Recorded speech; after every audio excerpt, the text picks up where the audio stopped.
that you are all beautiful, amazing, strong women who could do anything you put your mind to. Happy Women's History Month, everybody! Thank you, Natalie and Kaylee. Now, Scout is here highlighting some important women. Happy Women's History Month. Let's learn about Ada Lovelace, the first computer programmer. So who was she? According to her biography, English mathematician Ada Lovelace, the daughter of poet Lord Byron, has been called the first computer programmer for writing an algorithm for a computing machine in the mid-1800s. From a young age, she was gifted in mathematics and language. At 17, she met Charles Babbage, a mathematician and inventor who would become her mentor. He is known as the father of the computer. While working with Babbage, Lovelace was asked to translate an article on his analytical engine, a device that could perform more complex mathematical problems. She ended up producing her own notes that were 3 times the length of the original article, with ideas on how the device could handle letters and symbols, along with creating a process we now refer to as looping. Unfortunately, her notes weren't discovered until the 1950s, so she never received the credit she deserved in her lifetime, but the computing language Ada was named in her honor. I hope you learned about something new this women's history. Something else that is also very inspiring is how some Australian twin sisters have found a connection between crochet and art. Sydney, tell us more on that. Crochet Coral Reef is a project created in 2005 by Christine and Margaret Wortham, 2 Australian-born twin sisters. They use their skills of mathematics, marine biology, and handicraft to crochet and mimic corals and other reef structures, and they often incorporate recycled plastic into their creations. She says, "The yarn reefs represent a natural beauty of nature that's rapidly disappearing, and the plastic represents the future of what humanity is creating." They show their work in art galleries to raise awareness for climate change, including coral bleaching and plastic pollution, and they hope to help with the change and make a difference. Wow, that was super awesome. Now, on to our weekly language swap. Weekly language swap with Ari Parker. Phrase of the week is, this is probably a dumb question, but have you ever said this is probably a dumb question? If so, trust me, you're not the only one. Author and astronomer Carl Sagan said there are naive questions, tedious questions, off-phrase questions, questions after inadequate self-criticism. But every question is required to understand the world. There is no such thing as a dumb question. Asking questions is key when it comes to learning, holding yourself accountable, and showing high performance. We need to ask questions. No question is dumb, but there are definitely a couple ways to say this in a more positive manner, so why not look at some? Instead of, this is probably a dumb question, but you may try, may you please clarify blank. Instead of, I know this may sound silly, but you might possibly want to try, I have a question. Instead of, sorry if this is a stupid question, but try, I'd appreciate it if you could explain blank more. That sounds much better. And one last thing, always remember that your question is not dumb. What may sound silly to one person could be very helpful or pleasing for another. Really cool. I'm really learning a lot this week. Now, Jackson is here to teach us about color combinations.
today is Red Nose Day.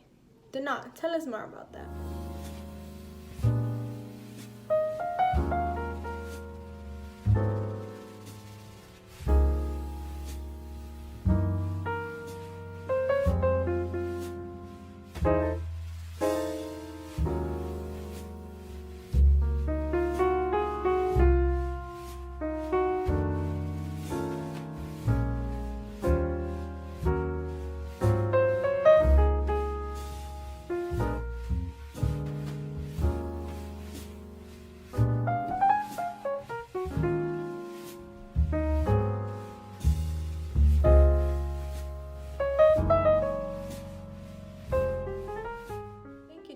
Now, on to Asha for some fashion trend breakdown. Hi, and welcome to a breakdown of Spring-Summer 2021 fashion trends. In fall, we saw a lot of neutral-colored cutout tops. Here are a few examples. However, as we enter spring and summer, these kinds of tops will become more popular in brighter colors, like the blue and green ones you see on the screen. Modular clothing is also making a comeback. This means gloves, tights, hats, and other accessories that match the outfit. Usually, these pieces will come in a set. I love the Jean-Paul Gaultier gloves you see on the screen. Juliet Johnstone is an up-and-coming designer. She makes baby tees and jeans. I encourage you to check out her website. These red and white screen-printed tops are also becoming fairly popular. You can find them from independent designers on reselling websites or Instagram. Colorful halter tops are also coming back, thanks to Bella Hadid, an it girl of our generation. Maximalism is also making a comeback. As you can see in these outfits, the more coats and jewelry, the better. Scarves are also getting lots of recognition, especially this Acne Studios one. Although it comes with a hefty price tag, you can surely DIY it yourself. Along with maximalism comes La Manzo. La Manzo makes chunky plastic rings in Barcelona. You can find the brand on Instagram. Lastly, let's cover some swimsuit trends. 60s floral prints and crochet are definitely making a comeback. In winter, we saw crocheted balaclavas, and as we go into summer, we will continue to see crochet hats, but oriented toward warm weather. Hope you enjoyed this breakdown. Thank you, Asha. Now, on to some movie recommendations with Lalita and Sophia. Sophia, I've been having some trouble finding what shows and movies to watch. Do you know anyone that could help?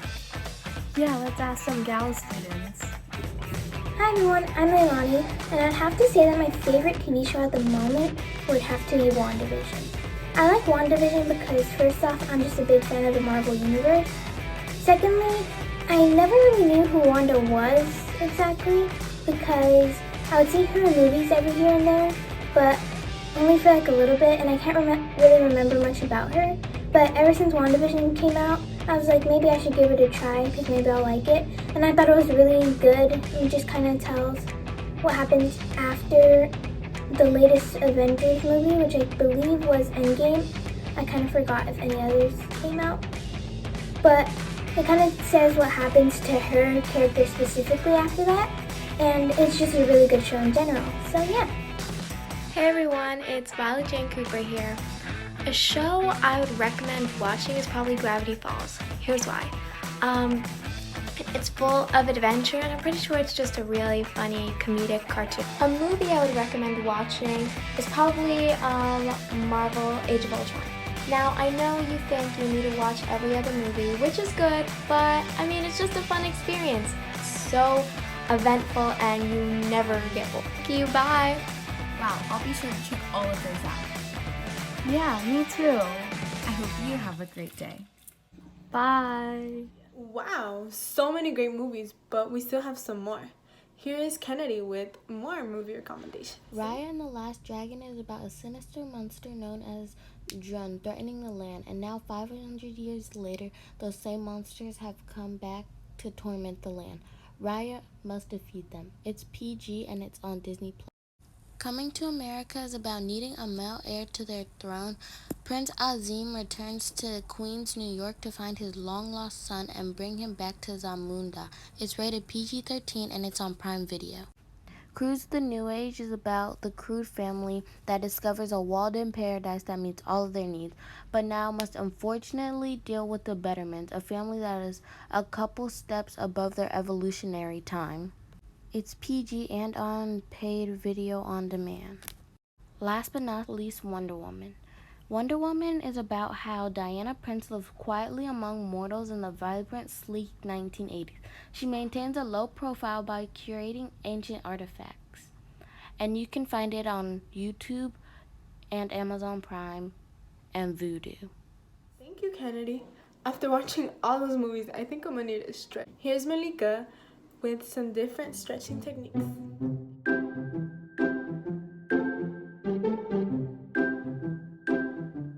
We're going to get started with our bent knee twist up. So I want you to place your feet hip width apart and slowly bend over. Now go ahead and bend one knee just like so.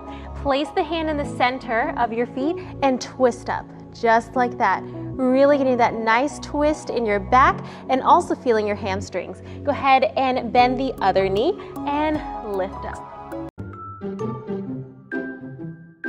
For our shoulder stretch squats. So again, legs are hip width apart, hands behind, go ahead and clasp them like this. What I want you to do is to bring yourself into a squat, make sure your chest is flat, your shoulders are being pulled away from your ears, and your hands are being pulled back. Now, I want you to lift up and bend over.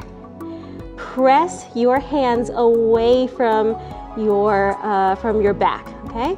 So we're gonna come here, and then we're gonna lift. I'm gonna head into some plie twists for the spine and the thighs, okay? So big wide plie for me. Place the hands right above the knees, not on the knees, right above the knees. And what you're gonna do is simply twist to the back, pressing this thigh open so you feel the hips opening. Good, other side.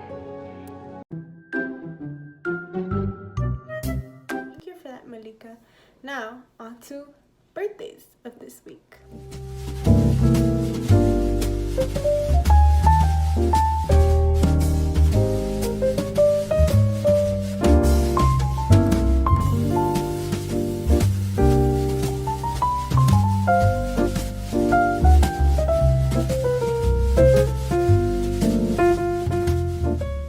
Happy birthday, girls. Now, let's go and have a great week. Bye.